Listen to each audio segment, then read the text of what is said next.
수행의 활기를 불어넣는 다양한 방법들에 대해서 저희가 배웠고요. 이제 그 다음에 이제 140페이지 적당한 때 적절한 수행 선택하기, 여기부터 할 자리입니다.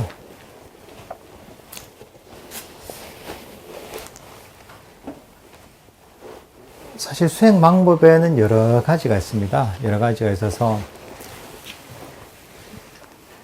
이 한 가지만 사실 고집하면 안 됩니다.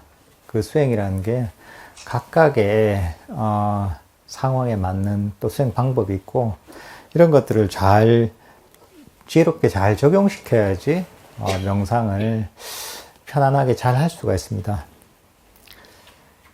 너무 융통성 없이 이렇게 이제 명상을 하다 보면은 힘도 많이 들고 장애가 많습니다. 그러니까 우리는 의지를 가지고 힘이 들 때 막 밀어붙이려고 노력하면 안 됩니다. 의지가 아니라 지혜를 어떻게 잘 활용할까, 이거를 생각해야 됩니다. 여러분들이 명상을 할 때마다 항상 어떤 장애에 부딪히고 또 한계에 부딪힐 때가 있습니다. 그럴 때마다 야, 나는 왜 이렇게 의지가 부족할까, 의지력이 약할까, 이런 식으로 생각하지 말고 내가 어떤 지혜가 부족하지, 내가 어떻게 이런 지혜를 잘 활용해서 내가 경험하고 있는 이 장애들을 극복할까, 이것들을 항상 고민을 해봐야 됩니다. 그래서 여기는 그 목수의 비유가 나옵니다. 그 목수, 여기도 보면은 이 목수들이 이런 불단도 짜고 이런 그 법문하는 이런 탁자도 만들었습니다. 그냥 바로 그냥 목수들이 이걸 만들 수는 없겠죠. 이 다 과정이 필요합니다. 처음에는 이제 큰 통나무가 있겠죠. 그죠? 큰 통나무를 제재소해서 그것을 적절하게 자르겠죠. 이제 그 적절하게 자른 나무들을 목수들이 사서 이것들을 다듬습니다. 처음에는 대패질 같은 거 하겠죠. 톱으로 자르고 그 다음 또 대패질을 하죠.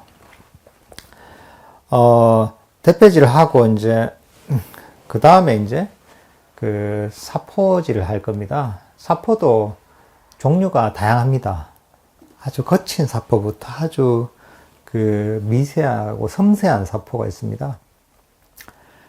흔히 거친 그 사포의 그 거친 정도를 몇 방 이렇게 표현하더라고요.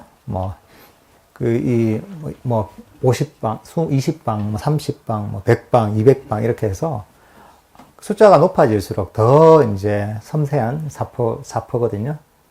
처음에는 좀 거친 걸로 이렇게 사포 갈다가, 그 다음에 나중에는 점점 미세한 200방, 300방, 500방 이런 데는 사포로서 다 이제 문질러서 이 나무를 아주 부드럽게 만듭니다. 그리고 나서 또 이 나무를 가지고 가구를 만들겠죠. 그리고 나서는 오일을 바릅니다. 오일을 발라서 천에다 오일을 발라가지고 이걸 가지고 광을 냅니다. 이런 과정을 통해서 사실 이런 우리가 가구 같은 걸 만들 수가 있습니다. 근데 처음부터 마음이 급해가지고 대패질도 안 한 나무를 가지고 거기에다가 사포로 가지고 막 가려고 한다고 해서 되진 않죠. 그죠? 그게 언제 그걸 갈겠어요? 또는 때로는 너무 급해서 대패질이 해야 될 걸 그냥 기름을 발라서 광을 내고 있거나, 이렇게 하면 사실 제대로 된 가구를 만들 수가 없겠죠.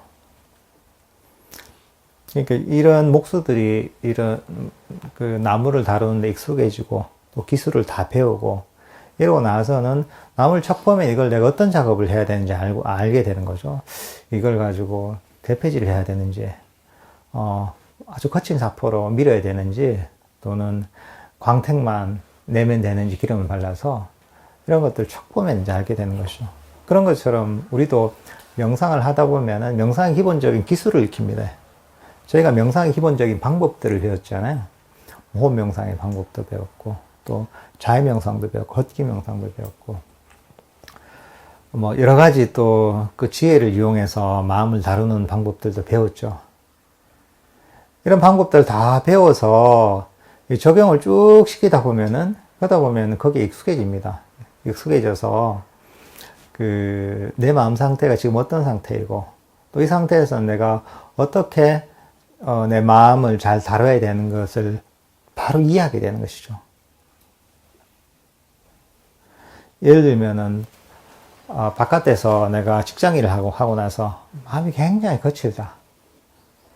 그래서 너무 피곤하다. 그럴 때는 예를 들면은 저번에 배웠던 내버려두기 명상이 참 좋을 수가 있습니다.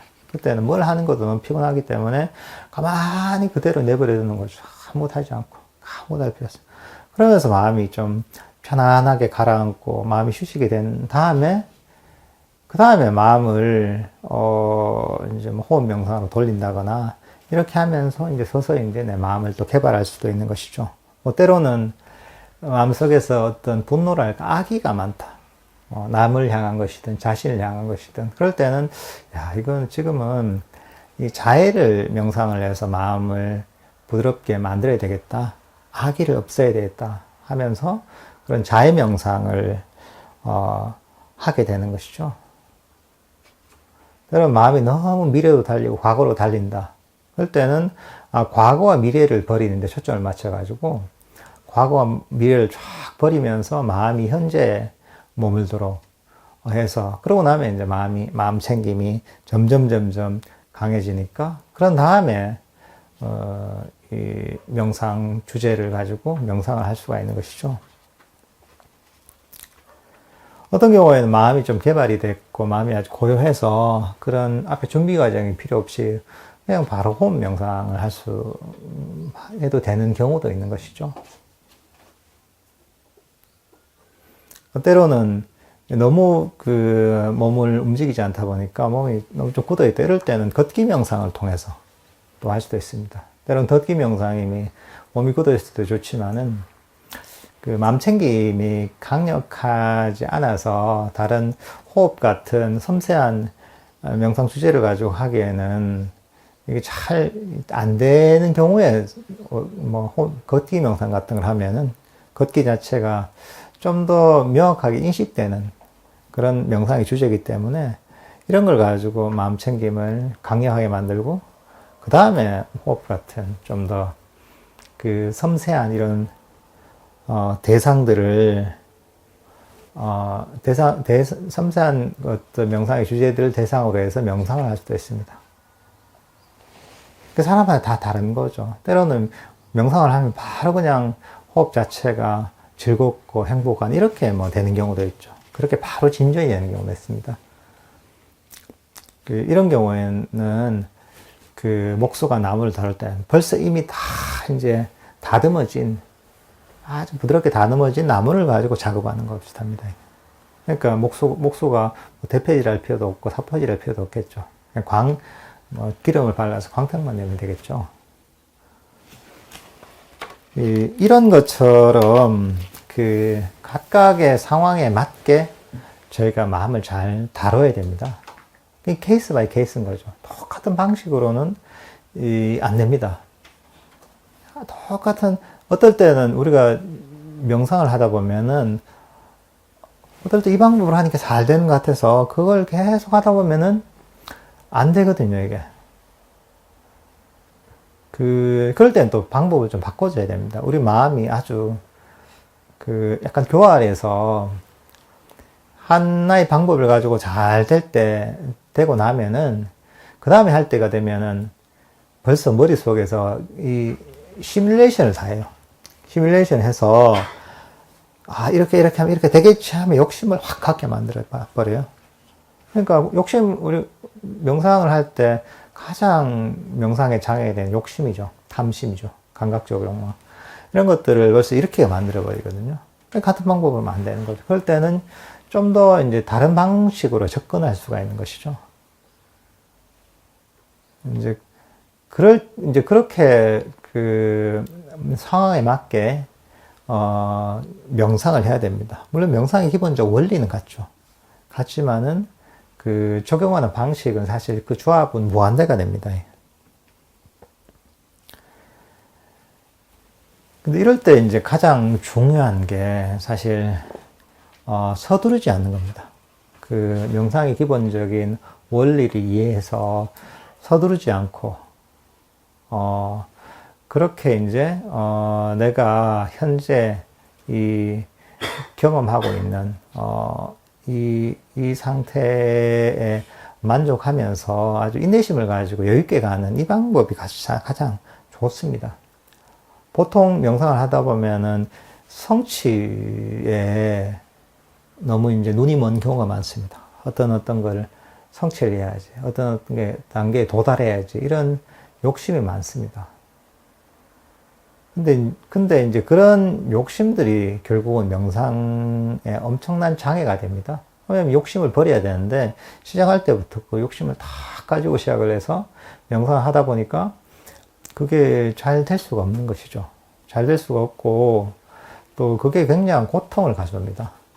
나는 내가 원하는 건 다른 건데 내 상태는 거기에 도달하지 못하니까 그 고통이 대단한 거죠. 그래서 명상하는 게 너무 이제 실증이 나고, 이렇게 되면서 명상을 포기하는 경우가 많습니다.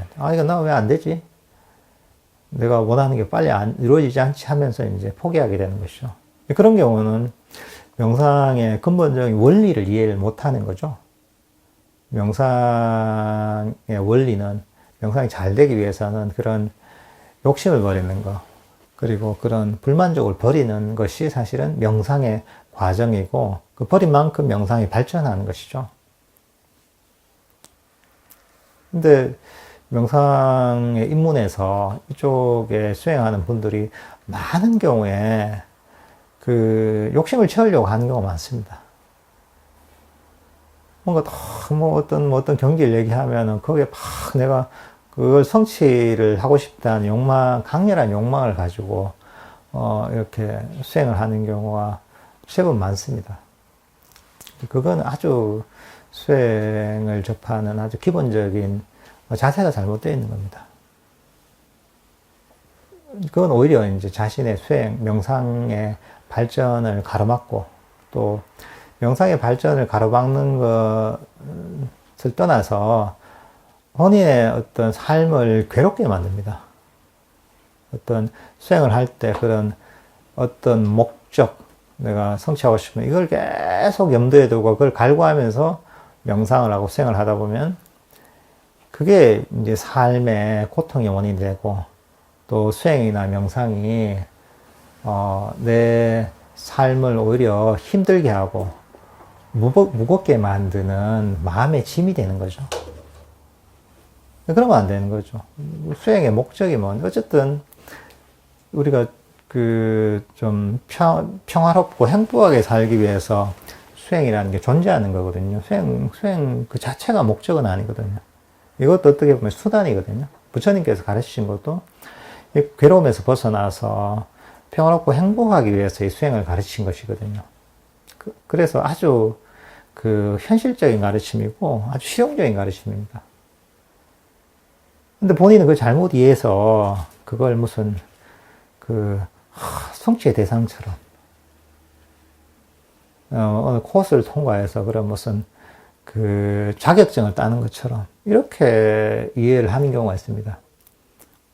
그거는 아주 불교적인 가르침하고 역행하는 겁니다.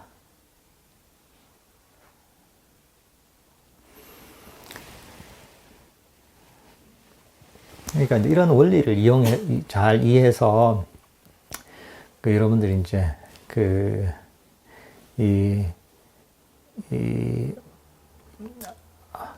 내가 수행의 그런 경지나 이런 것들을 목표로 한 게 아니라 내가 이 순간에 명상이 잘 될 수 있는, 또 마음을 평화롭고 행복하게 만들 수 있는 원인에 항상 초점을 맞춰야 됩니다. 그 원인에 초점을 맞추고 그 원인들을 쌓아나가는 이런 어떤 작업들을 할 때 그게 바로 그게 명상이 가장 빠르게 발전하는 방법이기도 하고, 명상을 떠나서 내 삶이 평화롭고 훨씬 더 가벼워지고 행복해지는 방법이기도 합니다.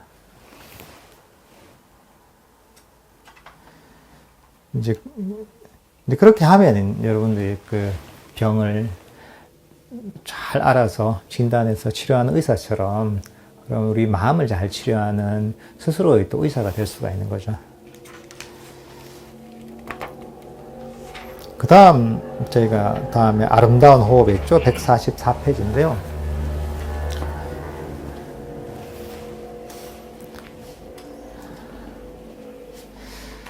여기 보면은 부처님께서 그 당시에 소가의 이름은 고타마 시타르차죠.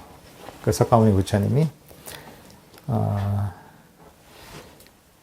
이 어린 시절에, 그러니까 제가 자주 했던 얘기지만은 어린 왕자 시절에 아주 특이한 경험을 했습니다. 근데 이 경험이 부처님께서 깨달음을 이루는데 아주 결정적인 역할을 하게 됩니다.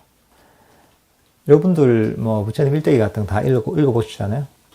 그 중에 이 고행한 뭐 그런 얘기들을 좀 아실 거예요, 그죠? 그래서 불상을 보면은 그 고행상 불상을 보셨죠. 지금 저 가장 유명한 그 고행상은 파키스탄 라오르 박물관에 있는 그 고행상, 아주 정말 그걸 보면 정말 사실적이기도 하고 기가 막히게 그 조성을 했죠. 그거 보면 그 부처님께서 어떤 생로병사의 괴로움, 인생의 근본적인 괴로움에 벗어나기 위해서 출가를 해서 수행을 시작하셨는데, 근데 당시에 이제 처음에 스승을 찾았는데 이런저런 스승을 거쳐보니까 다 한계가 있었습니다. 당시 유명한 그 명상의 스승들이 있었는데 다들 한계를 경험하고서 도저히 내가 배울 만한 스승은 없구나. 스스로 수행해야겠다 해서 그렇게 해서 저 보드가야 그 근처에 있는 지금 현재 고행림이라고 하죠. 거기서 고행을 시작하십니다. 6년간 온갖 고행을 다 하시죠. 뭐 숨을 참는 고행을 하기도 하고 또는 음식의 양을 줄이는 고행을 하기도 하고 그렇게 해서 6년간 인간이 할 수 있는 최대한의 고행을 합니다. 이 생명체가 죽지 않고서 할 수 있는 최대한의 고행을 다 해봅니다. 그래서 누구도 따라올 수 있는 고행을 6년간 했는데 그러고 나니까 몸이 이제 아주 정말 극도로 야위어서 고행상에 있는 몸처럼 됐던 거죠. 근데 당시에 고행을 했던 이유가 사실 있습니다. 당시에는 고행주의가 굉장히 만연했습니다.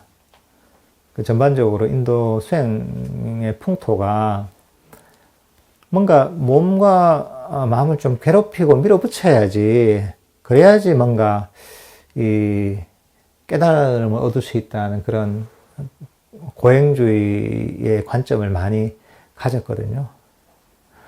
고통을 받지 않으면 깨달음이라는 게 있을 수 없다. 약간 이런 어떤 관점인 거죠. 석가모니 부처님도 이제 비슷한 생각을 가졌던 거죠. 그 풍토에 휩쓸려서. 그렇게 6년간 최대한 고행을 해보니까 그래도 깨달음을 이루지 못했거든요. 그러니까 이게 뭔가 아니라는 거죠. 내가 할 수 있는 방법 다 해봤는데, 안 해본 모르면 다 해보니까 이건 아닌데, 고민이 들잖아요, 이게. 그럼 이거 고행의 길 말고 그럼 뭐 어떤 길이 있을까? 하다가, 아까 얘기했던 어린 시절의 그런 특이한 아주 경험을 떠올립니다.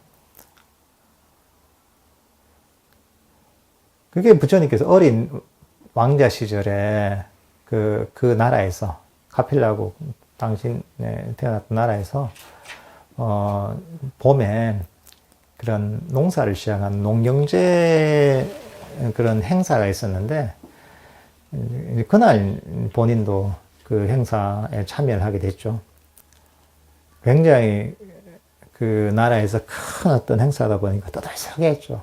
근데 아직 어리다 보니까 공식적인 행사에 참석하지 않고 하지 않아도 돼서 그 주위에 있는 아주 조용한 곳에 가서 그 잠무나무라고 하죠. 그 나무가 아주 그늘을 잘 들이우는 나무가 있길래 그 나무 아래 그 어린 왕자가 딱 앉았죠. 앉아 있다가 보니까 자기도 모르게 가만히 멈춰 있다 보면 변화하는 것만 알아차리거든요. 가만히 있다 뭔가 마음을 멈추면은 자세가 가만히 앉아 있을 때 자연스럽게 알아차려지는 것은 들숨과 날숨이거든요. 우리 몸을 가만히 있으면 가장 두드러진 변화는 들숨과 날숨입니다.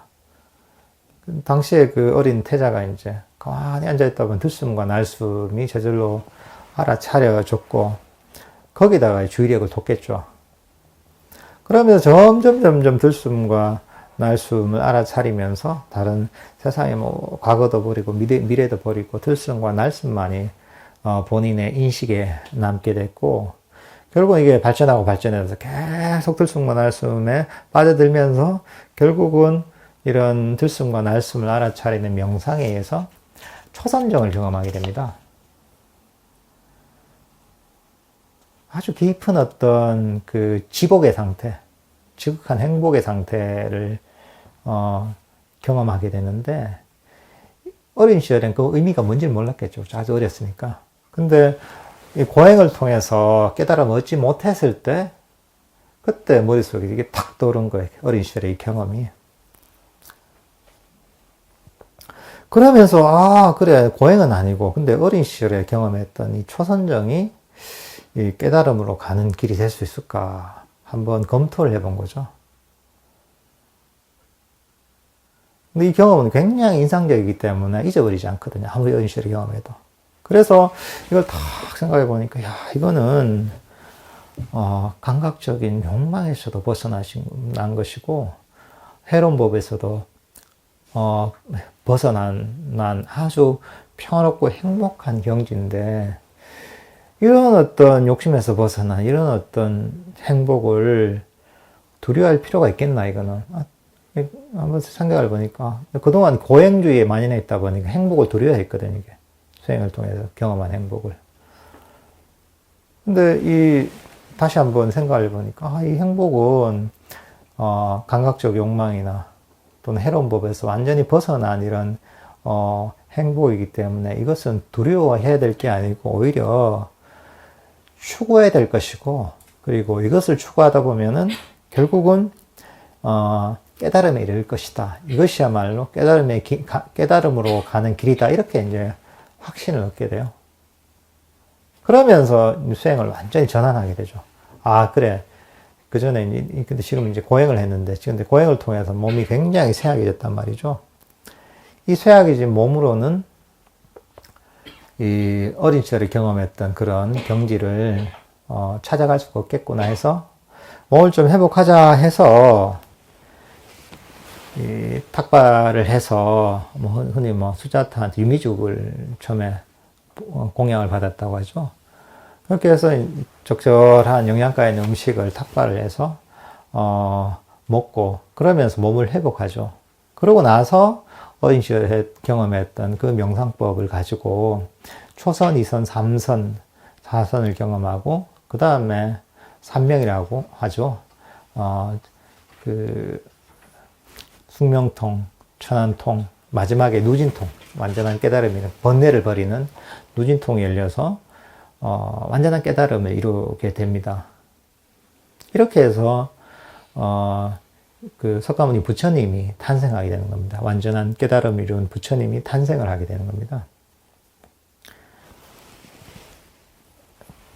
근데 여러 가지 명상법이 있지만 그 중에서도 호흡 명상이 중요한 게 사실 이런 그 부처님의 깨달음과 직접적인 관련이 있기 때문에 그렇습니다.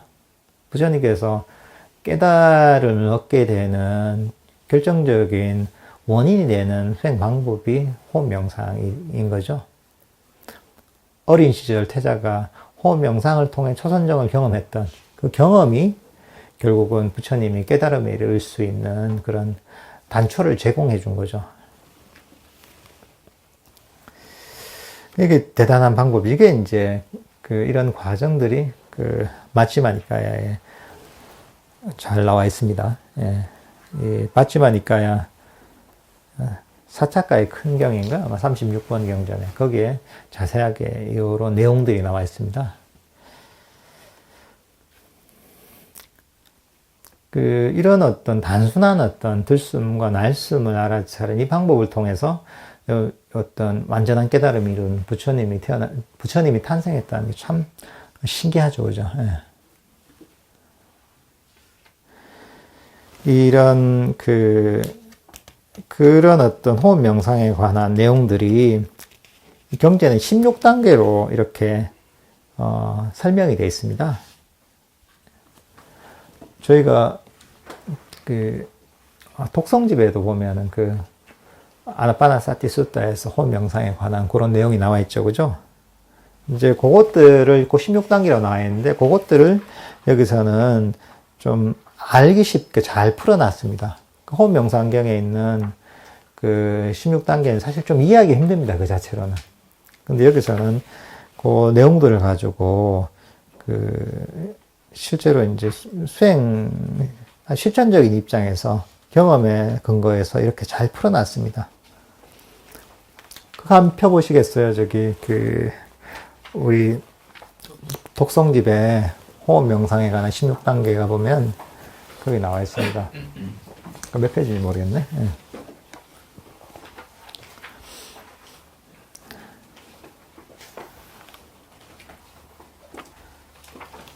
네, 저도 하나만 주세요.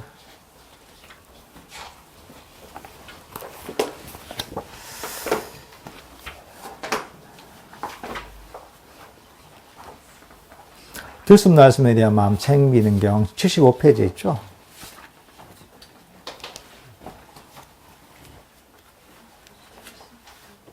79페이지 보면 여기 16단계가 나와 있습니다.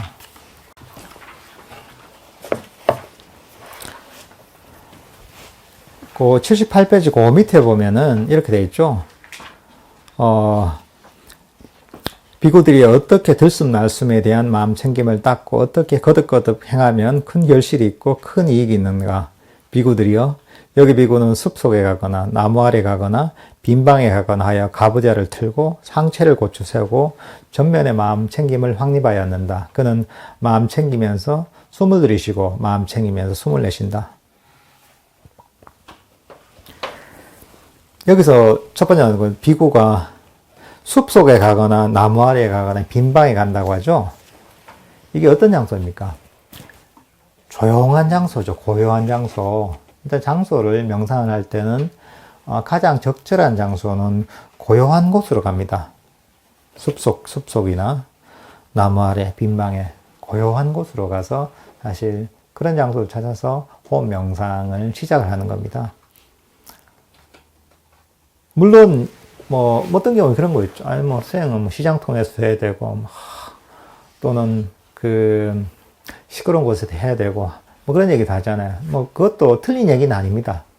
그렇지만 가장 적절한, 그리고 명상을 하기에 적합한 장소는 고요한 곳이 장애가 적습니다. 너무 소음이 심하거나 이러면은, 그걸 이겨내는데 아무래도 에너지가 많이 소모가 되고, 그런 소음이 없는 곳에 가면은, 마음이 쉽게 평화로워지기 때문에 그런 소음이 없는 조용한 장소를 찾습니다. 요즘 숲에 갈 수도 없고, 나무 아래 가기도 힘들고, 빈방에 가면 되네요, 그죠? 빈방이나 어떤 조용한 곳을 좀 찾으면은, 본격적으로 명상을 하기 괜찮습니다. 그리고, 이제 이런 장소 자체가, 보통 부처님 당시에는 이런 명상의 장소를 선택할 때, 사람들이 오해를 하는 게 되게 위험하고 험한 곳을 선택한다고 생각을 많이 합니다. 벼랑 끝에만 앉아서 한다거나, 호랑이가 다니는 밀림 그런 데서 수행을 한다거나, 또는 모기가 있어도 그걸 모기가 무는 것도 참으면서 해야 된다거나, 고행님 하니까, 진짜 무시무시하고 불편한 곳에서 한다거나 생각하지만은, 부처님 당시에는 상당히 쾌적한 장소를 찾았습니다.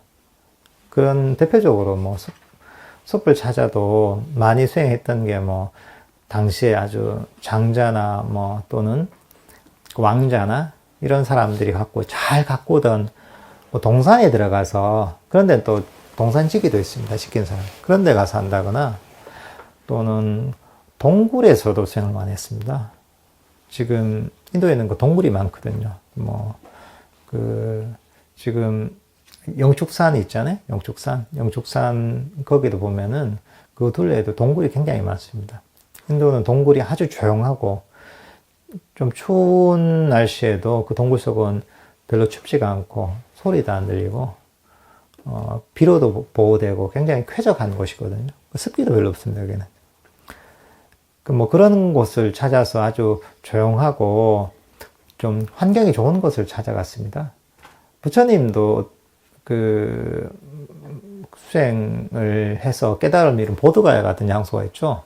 보드가야 같은 장소도 그런 경전에서 묘사하는 걸 보면은 아주 가까이에는 저 아름다운 강이 있고 시원한 그늘이 있고 또 멀지 않은 곳에 탁발할 마을이 있고 이렇게 하면서 아주 아름다운 곳으로 묘사합니다. 이거 부처님께서 가장 오래 머무셨던, 한 20년 넘게 머무셨죠. 그런 제타와나 기원정사 같은 경우에도 당시에는 명당이에요. 금사라기 땅이에요. 가장 제타 왕자라고 하는 왕자가 갖고 있던 개인 일종의 이제 동산이었거든요. 아주 아름다운 동산의 위치도 마을에서 멀지도 않고 가깝지도 않고 그러면서 조용한 탁발하게 적절한 위치에 있고 상당히 환경이 좋은 이런 곳입니다. 청사포 같은 데겠죠. 그런 곳을 찾아서 그런 위치를 정했습니다. 사실 환경이 아름답고 환경이 편안하면 그 자체로 마음이 즐겁습니다. 사실. 마음이 즐거우면은 즐거워야 산매에 들거든요. 그러니까 이런 이제 장소도 그런 왔을 때 쾌적하고 편안하고 즐거운 장소가 사실 좋습니다. 벌써 그럼 명상을 하기에 불만족이랄까 이런 게 더 이상 원하는 마음 이런 게 사라지기 때문에 명상하기에 아주 적절한 환경이 되는 거죠.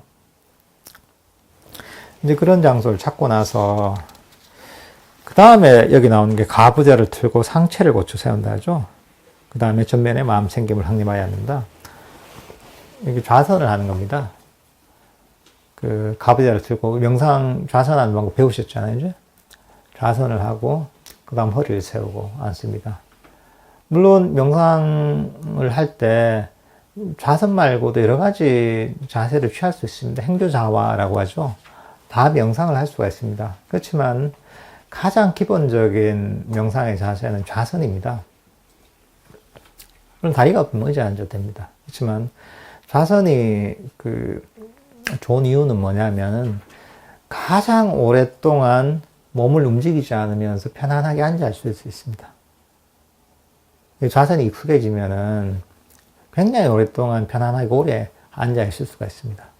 다른 자세는 아무리 편해도 그대로 있을 수가 없습니다. 누워있어도 그대로 몸을 움직이지 않고 오래 못 있습니다. 소파에 기대있어도 가만히 몸을 움직이지 않고는 오래 못 있습니다. 이게. 가장 오랫동안 이 좌선 자세가 익숙해지면은 편안하게 몸을 움직이지 않고 앉아 있을 수 있는 그런 자세가 좌선, 가부좌를 틀고 앉은 좌선 자세입니다. 그래서 좌선 자세를 기본으로 하는 겁니다. 이런 기본적인 자세를 하고, 그 다음에 전면에 마음 챙김을 확립한다 이러잖아요. 사실 전면이라고 할 때 이게 좀 많은 사람들을 좀 헷갈리게 만듭니다. 이게 원어가 빠리묵강이라는 건데, 근데 이제 전면이라고 할 때, 이 빨리어를 번역을 했기 때문에, 뭐 이제 앞쪽이라고 하지만 그런 이 빠리묵강이라는 자체가 원래 의미가, 마음에서 어떤 중요도를 둔다. 마음의 중심에 둔다. 사실 이런 의미도 가능합니다. 그러니까 보통 이게 잘못 이해를 하면은 전면, 코앞에, 입술 끝에, 요 앞에. 이렇게 마음 챙김을 확립한다고 생각하면서 여기서 호흡 명상할 때도 호흡을 들락날락 하는 걸 알아차린다. 이렇게 이해를 사실 대부분 많이 합니다. 일반적으로. 근데 이거는 그런 용어에 대한 좀 오해에서 비롯된 거죠. 너무 한 가지로만 해석을 한 거죠. 이거는 위치적인 의미에서 공간적으로 위치가 이제 앞쪽에 있다는 얘기가 아니라 어떤 마음의 전면, 마음의 중심에 둔다 이런 의미가 있습니다. 그러니까 이런 명상을 할 때 과거와 미래를 막 마음이 쫓아가잖아요. 쫓아가고 달려가다 보면은 마음이 현재 이 순간에 일어나는 것들을 알아차릴 수가 없습니다. 그렇잖아요. 과거와 미래로 막 쫓아가다 보면은 현재 이 순간에 내가 마음을 둘 수가 없잖아요. 현재 이 순간에 일어나는 것에 내가 주의력을 둘 수가 없죠. 그러니까 사실 이 준비는 전면에 마음 챙김을 둔다는 것은 과거와 미래를 버리고 생각을 버리고서 이 마음이 이 자리에 끼어서 멈춰있는 이 상태를 사실 전면에 마음 챙김을 둔다 이렇게도 해석을 할 수가 있습니다. 그게 어떻게 보면 마음의 준비고죠. 과거나 미래를 쫓아가던 마음이 그대로 이 순간에 이 자리에 딱 멈추는 거죠.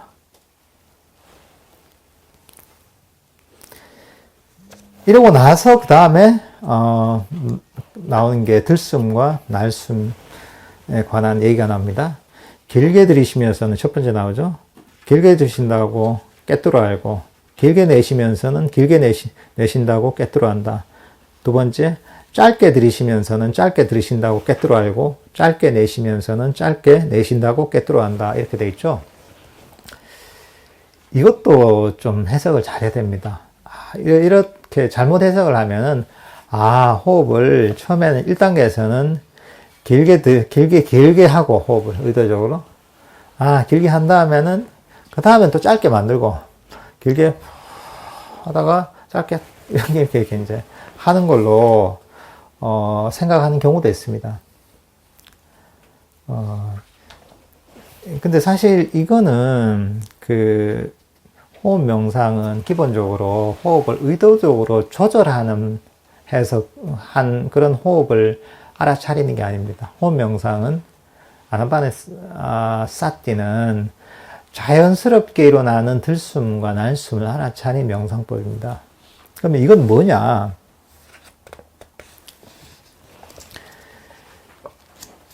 호흡에 이 긴지 짧은지에 관심을 둔다고 할 수가 있습니다. 관심을. 호흡이라는 것 자체가 어떻게 보면 약간 굉장히 중립적이고 너무 특징이 좀 없다고도 할 수 있거든요. 발의 느낌은 발이라는 게 있고 느낌이 변하기도 하고 자해 명상 같은 때는 확실한 자해라는 그런 감정이 있는 것이고 부정관 하면은 부정의 대상이 있는 거고 이렇게 해서 되게 확실한데 호흡 명상은 사실 좀 어떻게 보면은 좀 밋밋하다고도 할 수가 있습니다. 너무 섬세하죠 이게. 그러다 보니까 이게 마음 챙김이 상당히 개발된 상태가 아니면 이게 알아차리는 게 좀 심심할 수가 있습니다. 우리가 뭐든지 주의력을 안 놓치려면은 재미가 있어야 되거든요. 재미가 없으면은 놓치게 됩니다. 학생들이 막 책 보다가 공부하다가 이러다 코를 방송을 이게 그 이유가 뭡니까? 이게? 재미가 없으니까 그렇잖아요. 그냥 책이 아니라 만화책이면 주의력을 그대로 두면서 했죠. 오락하는 이런 요즘 게임들이 중독성이 강하잖아요. 그런 이제 막 게임에 빠져있는 친구들 보면은 공부는 하라고 하면 30분도 못 하는데 그건 3시간, 4시간 밤도 새잖아요. 그 재미가 있으니까 사실 그런 것이죠. 그러니까 거기에 주의력을 계속 둘 수 있는 거죠. 마찬가지로 호흡에 주의력을 두려면은 뭔가 재미를 좀 찾아야 됩니다. 처음에는. 재미가 없을 때 처음에는. 그러기 위해서 약간의 어떤 그 특징들을 아는 거죠. 호흡이 관심을 가진 것. 호흡이 여기 내 기준으로 긴가 짧은가. 이렇게 볼 수 있는 거죠. 길다 짧다. 이러면서 주의력을 두는 거죠. 이외에도 또 응용이 다 가능합니다. 예를 들면은, 태국 숲속 전통에서는 호흡 명상할 때 보통 붓도 이런 걸 붙입니다. 호흡을 드실 때 붓, 도 이렇게 내쉴 때 도 합니다. 그게 붓도가 뭐냐면 부처님이란 뜻입니다. 부처님이란 뜻인데 부처님 부르는 거죠. 그렇게 붙이는 이유가 뭐냐면 호흡을 들이실 때 붓, 내쉴 때 도 이렇게 합니다. 연불이죠, 일종의 이제. 그 이유가 뭐냐 하면 이 붓도를 붙이면은 사람들이 호흡 명상에 관심을 많이 가지게 되거든요. 특히나 태국 같은 데는 엄청난 불교 국가거든요. 그 불교에 대한 신심이 대단합니다. 그 완전히 모태신앙이죠, 나라 전체가. 그러다 보니까 부처님 이러면은 마음속에서 기본적으로 신심이 확 일어나게 됩니다, 대체로. 너무 이제 그런 부처님 하면 너무 감격스럽기도 하고 신심이 일어나는 거죠. 그러니까 그런 어떤 신심이 일어나기 때문에 붓도 하면서 이제 내 주의력이 탁 가는 거죠, 이게. 그 태국 사람들 같은 경우에. 그래서 붓도 이렇게 붙여서 하면서 처음에 밋밋한 호흡에 일종의 재미를 주게 되는 겁니다. 또는 처음에 호흡이 너무 익숙하지 않을 땐 여기 좋은 방법 중에 한 가지 여기 나와 있는 게 이 의미를 부여하는 거죠. 그 일종의 스토리텔링이 있으면은 우리가 관심을 가지게 되잖아요. 같은 게 단순히 아주 이런 내용이 아니라 거기다가 살을 더 붙이면은 뭔가 사람이 관심이 가잖아요, 그죠? 어떤 장소도 뭐 부처님이 깨달음을 얻으신 보드가를 간다. 거기 뭐 별거 없거든요, 이게. 절이 하나 있고. 또는 특히나 뭐 제따와나 그 정사 같은 경우에 지금 남아있는 게 없습니다. 다들 다 부서지고 해가지고 밑에 조금 비단만 조금 남아있거든요. 벌판이죠. 비단만 조금 남아있고. 근데 그거 가면 굉장히 감동적이거든요. 그 이유가 뭐냐면은 그 스토리를 알잖아요. 부처님께서 여기 20여 년 동안 계시면서 법을 설했고, 어느 장소에서는 누가, 어느 수행자가 수행을 했고, 이런 어떤 경전에서 엄청 배경이 된단 말이죠. 이런 내용들을 알고 있기 때문에 거기 가면은 그 감흥을 느끼는 거죠. 이 스토리를 아니까. 마찬가지로 이 호흡 명상할 때도 일종의 그런 뭔가 스토리가 있으면 관심을 가지게 되는 거죠. 여기서는 어떤 얘기를 하냐면은 우리가 숨을 들이쉴 때 산소를 들이쉬고 이산화탄소를 내뱉는단 말이죠.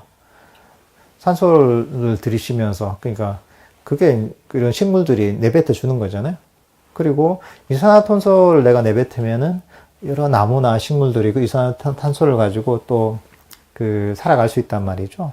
그래서 서로 내가 이런 나무나 식물들이 살아가도록 도와주고 나는 나무나 이런 식물들이 내뱉는 그런 배출하는 그런 산소로서 살아가면서 이런 어떤 서로 돕는 아름다운 관계를 생각하면서 이런 스토리를 입혀서 또 호흡 명상을 하다 보면은 더 관심이 가는 거죠. 의미가 부여되고 단순한 한 호흡이 아니라 정말 그 공생하는 아름다운 그런 관계라는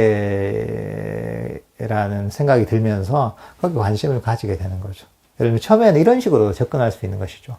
일단은 처음에는 관심을 가지는 게 제일 중요하기 때문에 이게 1단계, 2단계입니다. 길게 들이면서 길게 들이신다고 꿰뚫어 알고 짧게 들이시면 짧게 들이신다고 꿰뚫어 한다. 이게 1단계, 2단계 호흡에 대해서 관심을 기울이는 이런 단계입니다.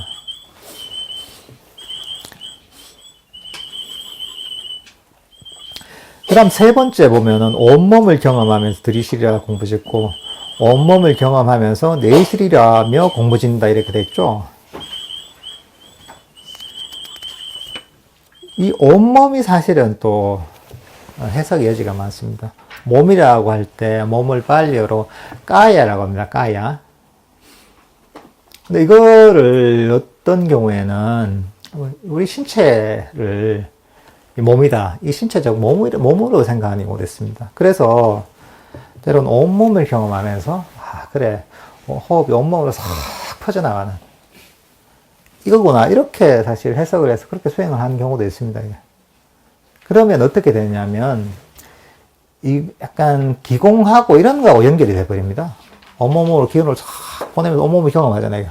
호흡을 탁 재면 호흡이 쫙 퍼져나가는. 이게 뭐 저런 그 단전호흡이나 무슨 기공이나 뭐 요가에 하는 그런 식으로 기를 이제 몸으로 돌리는 이런 식으로 그럼 이제 그 명상이 진행이 됩니다. 그러면 이제 또 이렇게 하면 뭔가 또 변화가 있거든. 변화가 느껴지고 이러다 보면 또 뒤에 뭐 희열과 행복도 이런 거 느껴지거든. 이게 막 기운이 막 퍼지다 보면 이러면서 아 이게 맞구나 이렇게 또 또 수행을 또 하게 됩니다. 이게. 근데 이제 사실 이거는 온몸이라는 까야라는 것은 신체적 몸을 의미하는 게 아닙니다. 뭐 영어로 보면 무슨 body라 하잖아요. body라고 할 때 body가 신체적 몸을 의미하는 건 아니잖아요. 뭐 body of 뭐 organization 뭐 어떤 단체의 뭐 그런 본부, 뭐 몸체 이렇게도 얘기하잖아요. 예를 들어 그런 것처럼 이 하나의 단어가 여러 가지 의미가 쓰일 수 있단 말이죠. 여기서 까야는 호흡이라는 그 자체를 얘기하는 겁니다. 예를 들면 body of breath 이런 것처럼 호흡의 몸 이럴 수 있잖아요. 그런 것처럼 이런 그 호흡 그 자체를 사실 얘기하는 겁니다. 까야가. 그 경전에도 사실 이런 내용이 납니다. 이 까야라는 것 자체, 몸이라는 게 호흡의 몸을 얘기한다고 이렇게 또 설명도 하고 있습니다. 그러니까 이 온몸을 경험하면서 이거는 호흡 전체를 경험한다. 호흡 전체를 알아차린다. 이렇게 사실 해석을 할 수가 있는 겁니다. 이런 것도 보면 이 빨리어가 해석 여지가 너무 많기 때문에 각자 이제 그 경험대로 이제 해석하다 보니 이게 많이 갈리는 겁니다, 이게. 그래서, 참 쉽지 않은 겁니다, 이게. 호흡 명상을 하다 보면은, 처음엔 과거와 미래를 버리고 마음을 현재에 두게 되죠. 그리고 명상의 호흡을 명상의 주제로 하면서 호흡을 알아차리게 되죠. 그러면서 처음에는 들숨과 날숨 정도를 알게 됩니다. 들숨을 알아차리고 날숨을 알아차리고 그 사이에 사실 공간이 많죠. 처음에는 공간이 많은데 점점 들숨과 날숨을 알아차리다 보면은 마음이 점점 고요하고 평화로워지고 마음 챙김도 강해집니다.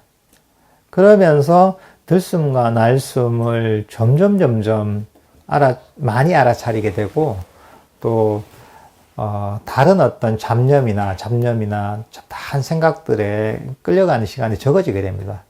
그러면서 이런 호흡을 차리지 못하는 틈이 점점 줄어들게 되면서 어느 순간에 호흡 전체를 알아차리게 됩니다.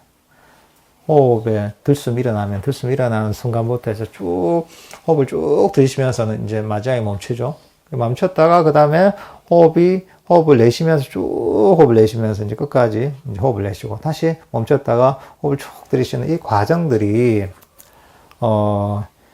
이 과정들을 잠시도 놓치지 않고 알아차리게 되는 것이죠. 이게 자연스럽게 진행이 되는 겁니다. 이게 억지로 그렇다기보다 자연스럽게 명상을 하다 보면 진행되는 과정이죠. 이게 사실 이렇게 되면은 그때부터 어떻게 보면 이제 이 명상하는 시간이 시간에 대한 관념을 거의 잃어버리게 되죠.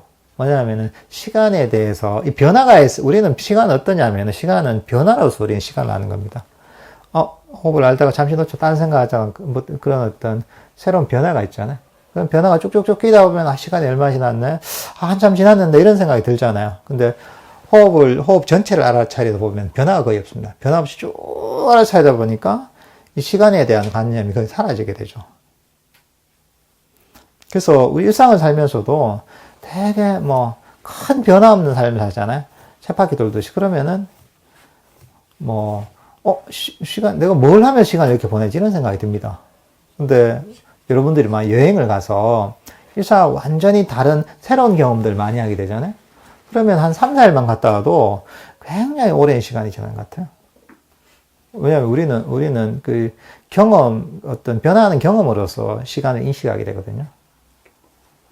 어떻게 보면 호흡 전체를 알아차리다 보면 시간에 대한 관념들이 거의 사라지게 됩니다. 뭐 앉아서 진짜 호흡 전체를 알아차리게 되면은 이 5분이 지났는지 50분이 지났는지 사실 감이 없어요. 맞아. 알수 시간에 대한 이런 인지가 안 되는 것이죠. 이게 이제 세 번째 단계입니다. 온몸으로서 경험함을 들이시고 내쉬는 것. 이게 호흡의 전체를 알아차리는 그런 단계입니다. 여기 보면은 아주 재밌는 얘기가 있습니다. 마바라타라고 인도의 아주 유명한 고대 대서사시에 담긴 내용인데요. 어떤 스승이, 공수를 가르친 스승이 있는데, 스승이 이제 제자들에게 공수를 가르쳐서, 이 제자들이 이제 실력이 어느 정도 됐는가 이제 테스트를 하게 됐습니다. 어떤 식으로 했냐면 여기 나와 있듯이 굉장히 멀리 있는 나뭇가지 끝에 새 인형을 만들어 가지고 굉장히 멀리 있는데 그 새를 맞추는 것도 아니고 새의 눈을 맞추는 겁니다. 한쪽 눈을 맞추는 그런 걸 시험을 냈는데 공수를 가지고 이거 눈에 보이도 않죠. 새도 잘 보이지 않고 그러니까 이제 눈알은 더 안 보이죠.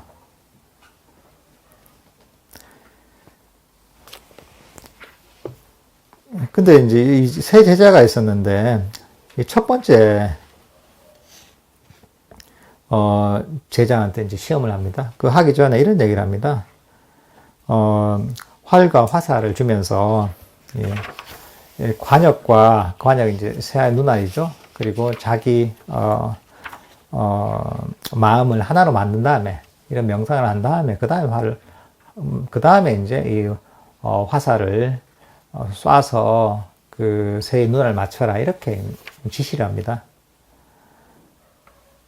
그러니까 이제 제자가 이제 그렇게 하고 마음을 가다듬고 이제 이 마음과 목표물을 하나로 만드는 위해서 명상을 하면서 한 30분 정도 보내고 나서 그 다음에 이제 이제 됐습니다. 이제 맞출 수 있겠습니다. 그래서 이제 딱 스승한테 얘기를 하니까 스승이 물어보죠.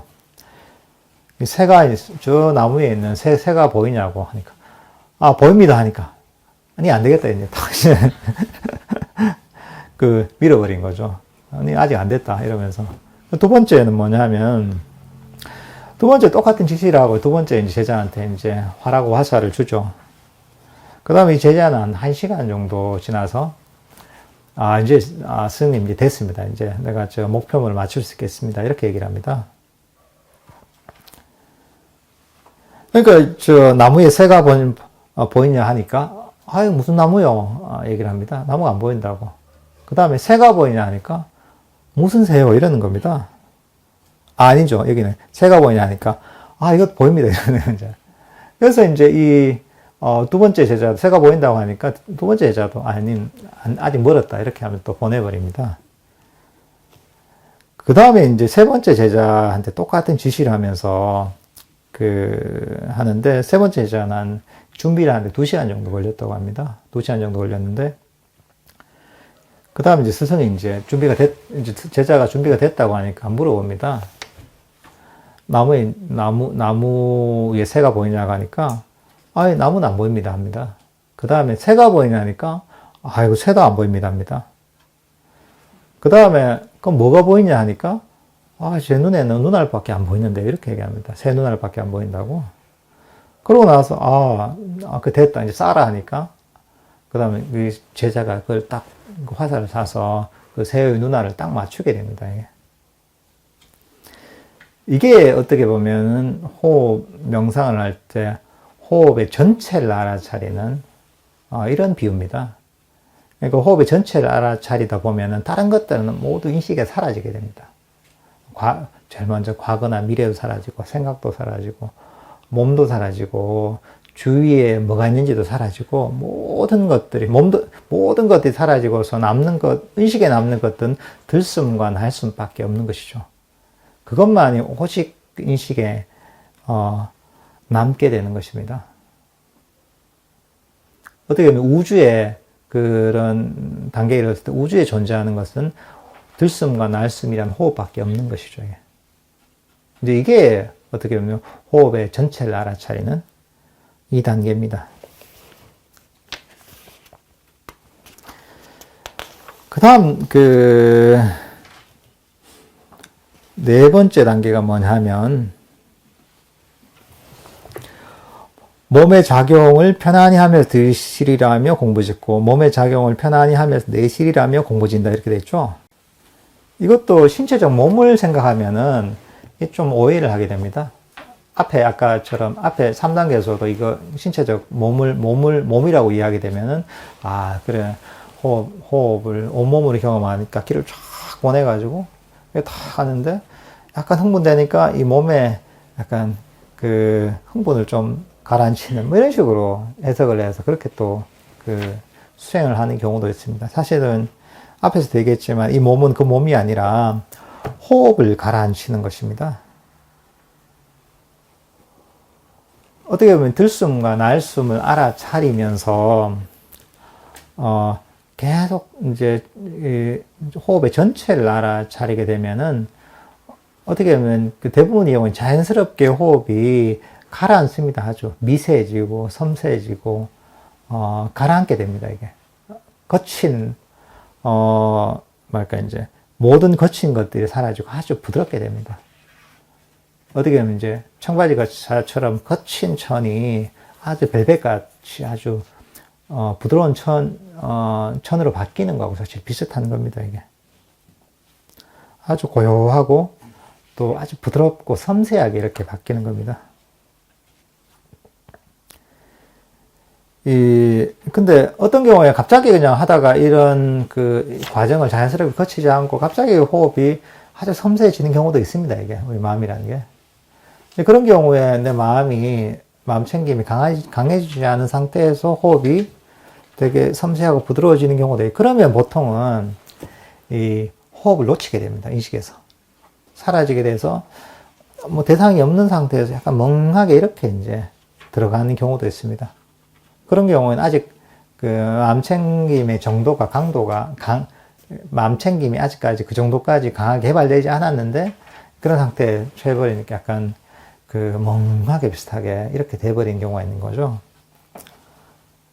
그런 경우에는 어쨌든 간에 호흡을 알아차리는, 호흡에 대한 인식을 자꾸 하려고 해야 됩니다. 그것도 이제 다시 그대로 하지 말고 호흡에 대한 인식을 키워나가면서 자연스럽게 마음 챙김을 개발을 해야 됩니다. 이제 그렇게 돼야지 들숨과 날숨이 의식에만 남아있는 이런 단계가 되거든요.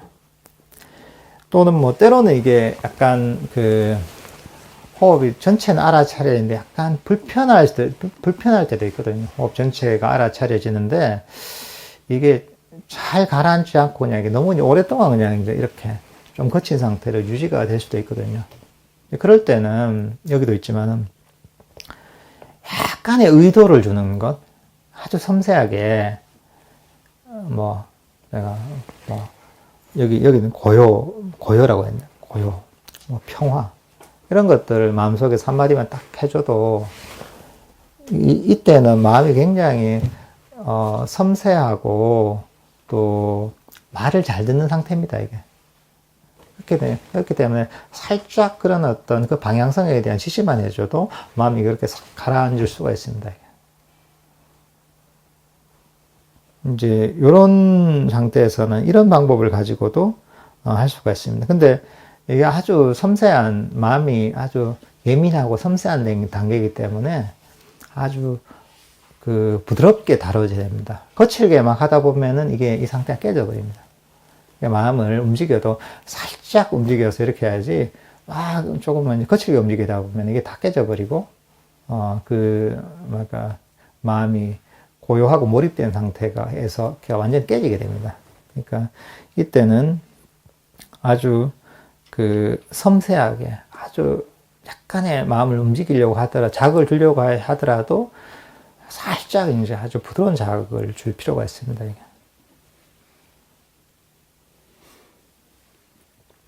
여기에 보면 이제 이 관련된 그 얘기가, 목수가 그 톱질하는 내용이 나오네요. 혹시 톱질 좀 해보셨습니까?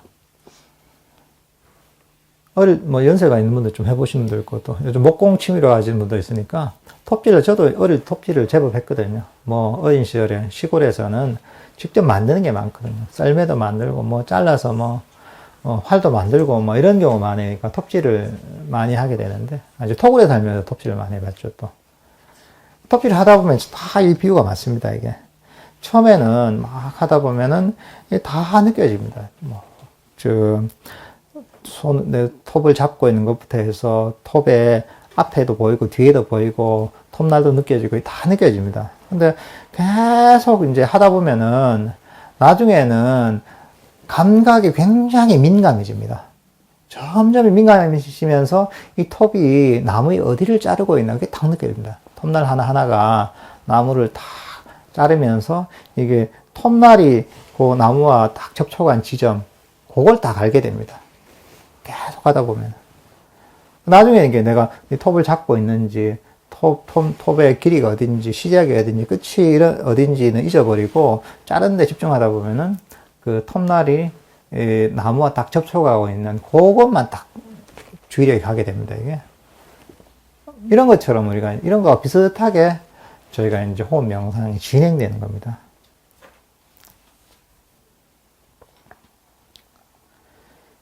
이제 이런 식으로 호흡 명상이 진행이 되면서 호흡의 전체가 알아차려지고, 그리고 이제 호흡의 전체를 알아차리다 보면은 호흡이 점점 미세해지고 점점 그 섬세해지게 됩니다, 이게.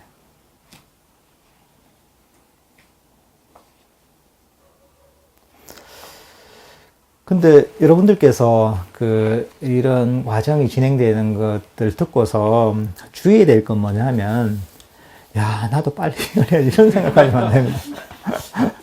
빨리 나도 저걸 해야지. 이러면서 욕심을 내면 이게 안 됩니다. 이 책이 사실은, 그런 좀 폐해가 있습니다. 이런 내용, 명상의 단계들이 굉장히 자세하게 있다 보니까, 보니까 욕심이 나거든요. 근데 처음에 의욕은 막 불타죠. 의욕이 불타서 하게 되는데 욕심을 하니까 안 되죠. 그러다 보니까 이제 욕심만큼 안 채워지니까 실망하니까 난 이제 명상이 안 맞는갑다 이러고 안 하게 되고 이렇게 되거든요. 그러니까 이런 것들을 이런 과정으로 진행되는 것을 그걸 알면서도 그 욕심을 버려야 됩니다. 욕심을 내려놓고 버리고 이런 아까 얘기했다시피 이제 놓아버림과 또 만족함, 불만족을 버림에 의해서 이런 명상이 자연스럽게 진전된다는 그런 아주 기초를 항상 기억하면서 명상을 해 나가시면은 명상도 얘기한 것처럼 자연스럽게 발전될 것 같습니다. 예, 그럼 오늘은 조금 늦었는데 오늘 본문은 이 정도로 끝내겠습니다. 예, 성불하십시오.